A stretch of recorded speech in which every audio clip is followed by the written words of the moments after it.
नमस्कार दोस्तों, आज मैं आपको एक विशेष और मेरे सबसे जो प्रिय है ना वीडियो बनाने जा रहा हूँ जल के ऊपर, पानी के ऊपर। तो मैं आप सबसे निवेदन करूँगा कि आज अमूमन जिसके घर में समस्या हो रही है, कोई भी चीज़ से लेके, वो अगर आप देखो 75% जो हो रही है वो पानी से रिलेटेड हो रही है।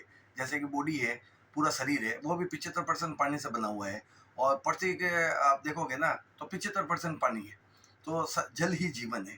तो ये मेरा आज का सेगमेंट है। तो मैं आपसे निवेदन करूँगा कि आपने देखा भू दोष होता है, कालदर्शी होता है, पितृ दोष होता है, सब तरह के दोष होता है, लेकिन एक ऐसा दोष है वो किसी को पता नहीं है, वो है जल दोष। एक जल दोष लगता है जिसके अंदर है ना जल के भी नियम होते हैं। तो मैं आज को आपको मैं जल के नियम और जल के बारे में आपको जानकारी देने आया हूँ मैं। और जल जो होता है पानी, वो वरुण देवता होते हैं, जल देवता होते हैं, वो भी एक भगवान होते हैं। तो उनको भी अगर है ना ज़्यादा अपन है ना पाँव में लाते हैं या अननेसेसरी अगर फालतू अपन पानी को वेस्ट करते हैं तो आपको उसका दोष लगता है, उसको पाप लगता है आपको। तो शारीरिक आपको है ना किडनी खराब हो जाएगी, आपके लिवर में इन्फेक्शन हो जाएगा, लेकिन आप यूरिन में आपको पेशाब में समस्या इन्फेक्शन होना, बार बार ये होना ये। तो आप अमूमन मान के चलो या आपको है ना आंखें कमजोर होना, ये सारी समस्या आपके घर में अगर ज़्यादा पानी वेस्टेज हो रहा है ये उस कारण से हो रही है। ठीक है।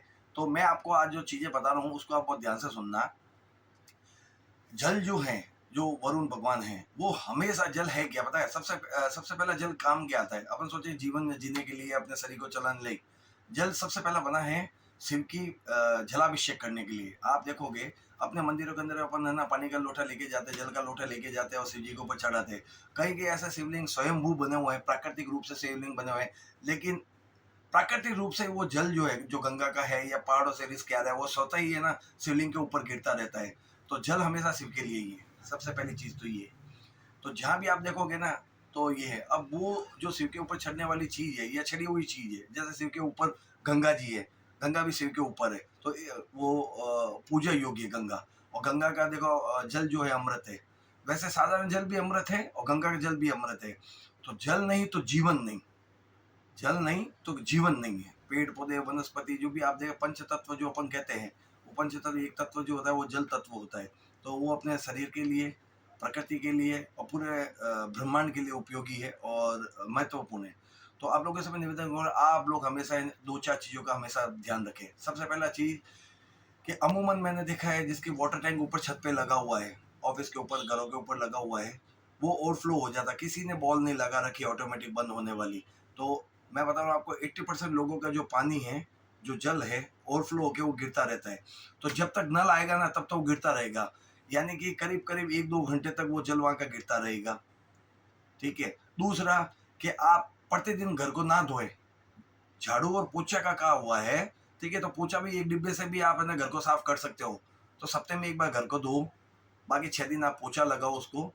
ठीक है। गाड़ी आप रोज ना धोए। अगर आपको पता क्या है कि जिनके घर पे है ना सुलभ पानी मिल जाता है तो पाइप लगा के है ना खड़े हो जाते हैं और पानी धोने लगते हैं। अब जिसके है ना घर अगर मान लो गली के अंदर है, गाड़ी नहीं आ सकती है या पाइप नहीं लगा सकता है या उसका नल नीचे है, ठीक है, तो वो आदमी तो गाड़ी धो ही नहीं सकता है। तो आपको सुलभ जो चीज़ मिली ना उसका दुरुपयोग ना करें। दुरुपयोग करने से उस मतलब हर एक चीज़ का नेगेटिव इफेक्ट जरूर रहता है। तो आप गाड़ी धोएं, मेरी मना नहीं है गाड़ी धोने का, लेकिन धोने की प्रक्रिया है कि एक बाल्टी में गाड़ी धुल जाती है। आप ऐसा अगर मान लो आप लेके है ना टायर को चमकाने लगोगे, मटफले को, सब चीज़ों को चमकाने लगोगे, तो ये उचित नहीं है। ओवरफ्लो का जो पानी है वहाँ पे आप बॉल लगाएं या फिर उसका ओवरफ्लो का जो पाइप है वो अपन गेट के घर के आगे रखें, तो गिरने पर अपने को आवाज़ आए, अपने को पता चले कहाँ पानी गिर रहा है, तो अपन जाके तुरंत बंद करें।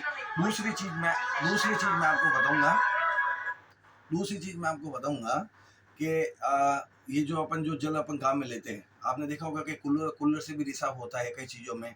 ठीक है ना। आप कहीं अगर यात्रा में जाते हैं, आप ट्रेन में आप बैठते हैं, तो 1 लीटर की बोतल आपको 20 रुपए में मिलती है। ठीक है ना। तो आप क्या करते हो, थोड़ा थोड़ा पानी पीते हो, बोतल को बचा के रखते हो क्योंकि वो 20 रुपए की आ रही है। लेकिन गवर्नमेंट क्या कर रही है, आपको बड़े से बड़े जो डैम है वहां से पानी को फिल्टर करके, उस पानी को फिल्टर करके शुद्ध करके प्योर करके आपको भेजती है। ठीक है ना। तो उसकी क्या कॉस्टिंग हुई है बताओ आप। वो कितना अमूल्य जल है। वैसे जल तो अमूल्य होता है, लेकिन उसकी लागत क्या होगी? 20 रुपए की बोतल 1 लीटर की आ रही है और आप रोज के 1,000 लीटर 2,000 लीटर आप खराब कर रहे हैं। ठीक है ना। लोगों को आप देखो, गांव के अंदर लोगों को पानी पीने का नहीं, गड्ढे में से, सूखे हुए तालाबों में से, जहाँ पे जानवर अंदर है ना पेशाब करते हैं, उस जगह से वो लोग पानी लाते हैं, फिटकरी घुमाते हैं, उस पानी को शुद्ध करके रिसाइकल करके वो पीते हैं। उन लोगों को आप देखो। तो मेरा आपसे निवेदन है कि जल को है ना इस तरह से आप बर्बाद ना करें। और ये आप अगर देखोगे ना तो 1 महीने के अंदर आपको रिजल्ट मिलेगा। आपके घर के अंदर जो दवाएँ या मेडिसिन जो आ रही है ना, वो कम हो जाएगी। मेरा आपसे निवेदन है। दुनिया में कोई बात जो मैं आपको बातें बताऊँगा ना, वो दुनिया में कोई व्यक्ति नहीं बताएगा आपको। आज तक आपने कभी ऐसा वीडियो देखा है जिसमें ये कहा होगा कि आप देखो जल को बर्बाद ना करो? एक बूंद भी है ना जल अगर वेस्टेज होता है, अगर आपको परोपकार करना, आपको अच्छा काम करना है, तो आप एक काम करो, जहाँ भी जल गिरता हो, जहाँ भी नल खुला वहाँ जाके है ना गाड़ी रोक के बंद करके उसको नल को बंद करो आप। ठीक है? जिसके घर से ओवरफ्लो हो रहा है उसको घर का दरवाजा खटखटाओ, बेल बजाओ, उनको बोलो कि सर आपका पानी गिर रहा है। ठीक है ना? तो ये पुनीत कार्य है, ये भी आपके है ना उसके अकाउंट में ऊपर वाले में है ना चित्रगुप्त जी नोट करेंगे कि आपने अच्छा काम क्या किया, ये भी अच्छा काम है। रास्ते में कहीं रोटी अन्न का अनादर होता हो, तो रोटी को उठा के आप साइड में कर लें। ठीक है ना? तो अन्नपूर्णा की आप पे कृपा रहेगी और हमेशा आपको सुलभता से अन्न मिलता रहेगा, आप कभी भूखे नहीं सोओगे।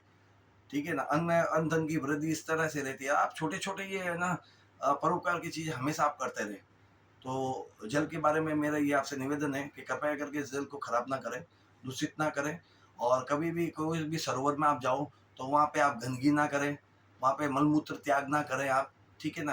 क्योंकि वो भगवान है। वैसे भी कहते हैं कि है ना हमेशा अपन घर में कोई भी पूजा करते हैं तो सबसे पहले कलश रखते हैं। कलश के अंदर कलश किस चीज़ का है?